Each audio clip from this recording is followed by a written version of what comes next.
Welcome back to Sonic 1. We're in Spring Yard Zone. Holy fuck. Woohoo! Fun fact, this was the very first zone they designed for the game. Shut up. This is SuperChaosComms. We're supposed to suck ass, not be fucking giving out useful information. Can't we do both? Yes.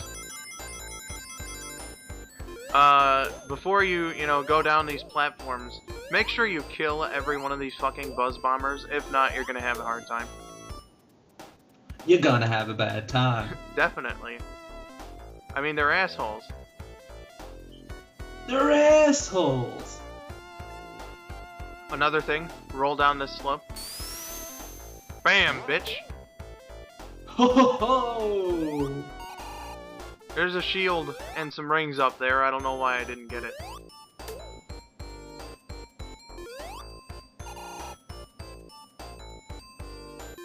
Hey, look, it's crab meat. It sure is crab meat. Now, Rabbit and I have a show called Simply Sonic. He voices crab meat in it. Could you give us a little bit of your crab meat voice, please? I forget.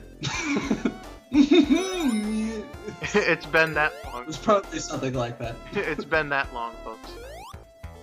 Yeah. And then, like, all the people who don't know who we are that are watching this are just like, what the fuck are they talking about? Exactly. That's a spiky man. You can jump on him to kill him, but it's like a real pixel perfect thing as far as I can tell. And other fun fact, that spike enemy isn't in the instruction manual. Really now? Yes. At least not the American one anyway. And his name is Spikes. Yup. Just like... So, not that special anyway. Yeah. Alright, another special stage, oh my god. And there was like, supposed to be like a rabbit enemy with like a spring at the bottom. Yes. And I'm fairly sure that was supposed to be in this one, because you know, spring. Yeah, there's some promotional art, I believe, that features them. Yeah, it's called Splats, which made it into the comics somehow. They probably made the comic before, deciding to can the bastard. Probably, yeah.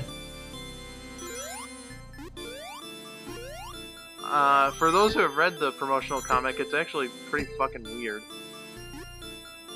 Yeah, it would use, like, the backstory they had for Sonic back in the day, and it seemed to be a pretty heavy inspiration for Fleetway's Sonic the comic.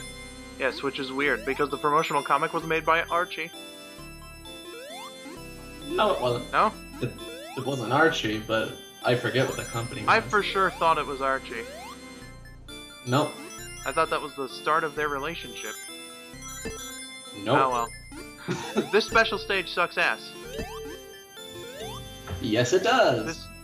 This special stage and special stage number 3 caused me to do a bunch of fucking, re-recordings of this.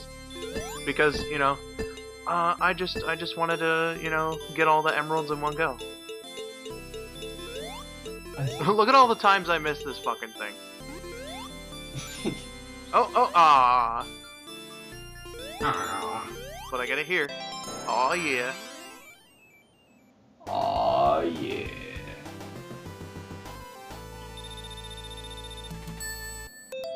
Continue. So, this is a special stage. Yes. Yes, it was. You're gonna need continues in this, if you're a noob. Because there's no saving in the first 2 Sonic games. Of course. I sure know the And, I'm looking up the comic right now because stuff. And from what I see, it was made by Sega. Really now? Yeah. Well. Sonic really helped Sega become, a juggernaut in the video game fucking market. And I can see why that was, because of the aggressive, really fucking anti-Nintendo ad campaign that they had going on. Not to mention the packaging of Sonic with the Sega Genesis come time for Christmas in 1991. It was about 6 months after the game came out, and it was a pretty high demand game in the first place. So, you know, to include that with the Genesis, fucking, you know, insane to think about. Yeah, instead of, you know, fucking Altered Beast. The Japanese executives, when Tom Kalinske, the president back then of Sega of America, suggested packing Sonic in with the Genesis, like the Japanese guy in charge of that kind of stuff got so pissed off with that suggestion that he like threw a goddamn fit and then like slammed the door upon leaving. However, before slamming the door and leaving, he told Kalinske, "If you think it's gonna work, do it." Japanese really don't like Sonic, even though they made it. I think it was just, you know, because they were losing money on every, you know, model of the console that was manufactured. So, and to, you know, pack in Sonic with it, a game that was, you know, new at the time, you know. It was kind of a risky fucking decision to go with. But it worked. Sonic isn't popular in Japan, though. No, he's not. Well, he's well known, but like nothing really sells well over there. In the first week that Sonic and the Black Knight was out in Japan, it sold about 3,000 copies, I believe. Jesus. Yeah, that's how popular he is over there. Yep, as in not very. Well, to be fair though, Sonic was made to appeal to Western audiences. Yeah, it's made like pretty explicitly for like America, although it's really popular in Europe too.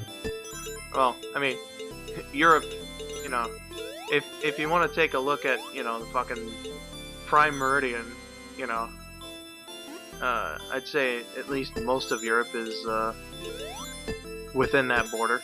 So it is a part of the Western world. True. But usually when you think like extreme and edgy and shit, you think America. Well, I'm pretty sure they marketed it slightly differently in Europe. Probably, yeah. But we were talking about the slowness of the PAL versions of the game in, you know, the last part. In the Australian... You'd think that'd be a bit of a tougher sell, because, you know, the main appeal of this game was, you get to go really fast, whoa! Well, I mean, comparatively, I mean, all the other game consoles and the games and stuff, they were slow too, so it was really, you know, the game being fast and stuff to them as well, and shit. I suppose. But yeah, if you look at the Australian commercial, you can see the game going slower, and it's actually, like, kind of weird to hear the Green Hill music going that slow.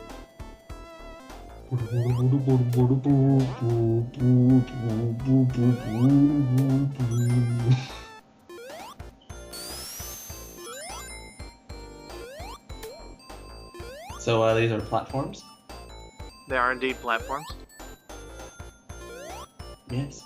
I kind of freaked out a bit because I thought my video froze beyond I wondered why you weren't saying anything. and it happened again. Oh, it's good now. Okay. Thank God. So, considering that I'm struggling a little bit with things to talk about right now, do you know who came up with the Dr. Robotnik name? It was a marketing guy at Sega of America. Yeah, it was called Dean Sitton, I think is how you pronounce it.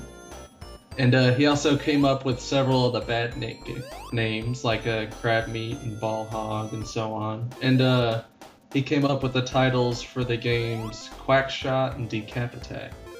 I'm fairly confident he actually named all of the badniks.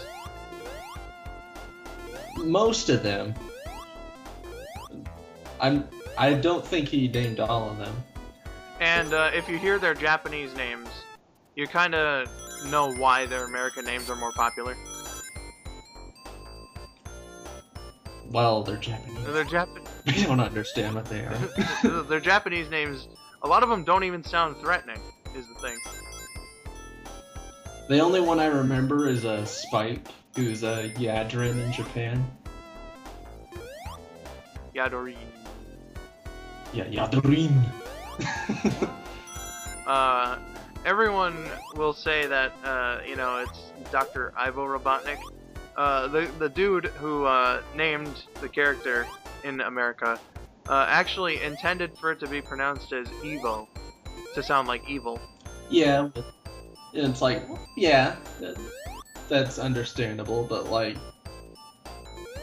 even like the cartoons and stuff pronounce it Ivo, so that's how I usually say it. I think it sounds better anyway. Yeah. Holy shit, that thing's going fast. Gotta go fast! Well, at least the spike ball is making up for my gameplay. I know, right? Oh shit, we're in Act 3 actually. We got all the Chaos Emeralds, there's only 6 in the game. Well, I'll be damned. Future Sonic games will get the number, you know, up to a solid 7. Most future games anyway. I think Game Gear games kind of stuck to 6 for a while. Not to mention, and Spinball had like 20 or some shit. Fighters had fucking... Fighters had like 8? Uh-huh. Because, you know, 8-player characters. Now look at this boss. Oh, how creative. It's a fucking spike on the bottom that I got hit on. Ooh, spooky. What I like to do is, you know, stand on the blocks near the end and then just let them go by it one by one. I made a little bit of a mistake here, but it shouldn't be too bad. See, we killed him. Yeah, you still got plenty of fun. I did it. If you die on that boss, shame. Alright everyone, we will see you in part 3, oh my god. Oh, yeah.